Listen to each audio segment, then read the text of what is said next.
going to say, when we met Penny Foulds from Lancaster University, she was the one that actually mentioned about research. Definitely. Which was absolutely great. So we inquired about that, and we went down to Mac Clinic, and we were both interviewed. And so Terry actually started the trial, and he went and he had the CT scans, the MRI scans and everything, and they was great all the way through, because you don't get this on the NHS. Once you've got your diagnosis, it's bye, down the road. So he did all the scans and everything. Luckily for us, but not for them, they says Terry hadn't progressed enough, so he had to just continue the trial. So we says okay. Then he started another trial earlier on in the year, and he went through the same scenario. We're interviewed and everything, did MRIs, CAT scans, lumbar puncture, absolutely everything. And the same thing was, sorry, you're not far enough progressed. Yes, yeah. Which we were happy about. I would say to anybody at all, if they're worried about anybody, relative, friend or neighbour, send them to a doctor to just get a check, because it could be something or nothing.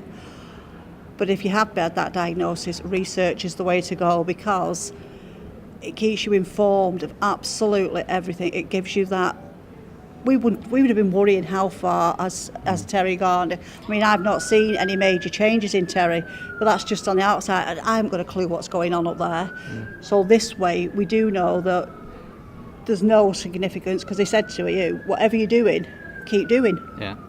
I think I'll just jump in. Yeah. The weirdest thing is, once you get your diagnosis, you're given two forms. One's your power of attorney, and the other's your will.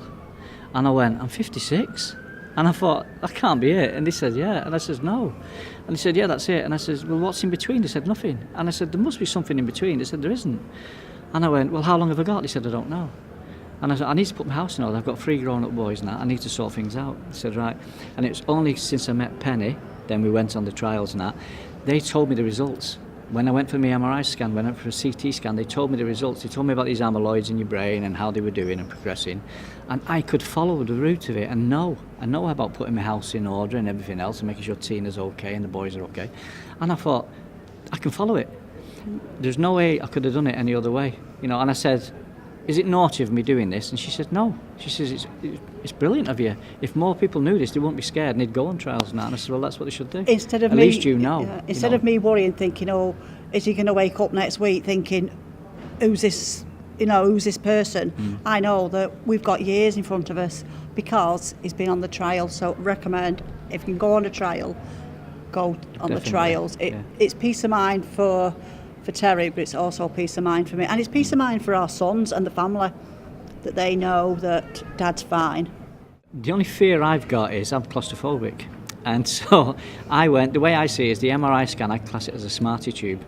And so I says to him, is it the smarty tube? And she stared at me. She says, what do you mean? I says, is it the one where you go inside a tube and you're all squashed and that? And she went, no. I said, okay. She says, the bigger one. And says, like the polo mint. She goes, yeah. And I went, oh, okay. And I went all the way down there, and as soon as I walked in, it was a smarty tube. And my heart was pounding like mad, and I thought, I'm going to be really nervous and really scared over this. And I thought, well, I've got to do it. So I went in, I'm lying there, and I thought, well, this lady will help me. And I said to this lady, she'd give me the buzzer and that.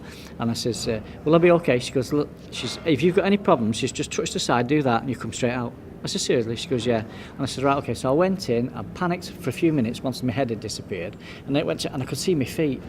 And I thought, I could see my feet, I could hear the radio, everything's fine. And then 30 minutes passed, and I'd done the MRI scan. And I come out and I went, yes, I did it. Had the CT scan, which is a polo mint, which is awesome. And then I had all the others and that, and I thought, I can do anything. Once I've got my fear past that, I'd do anything. And now, even on the second trial, it didn't bother me. And I just went through it. And I thought, I don't think they can give me anything now that I'm scared of, or anything, or there's any hiccups or any pain or anything. So I just went for everything. And basically, you get delivered, you get fed, and you get the job done. That's it. That's what matters,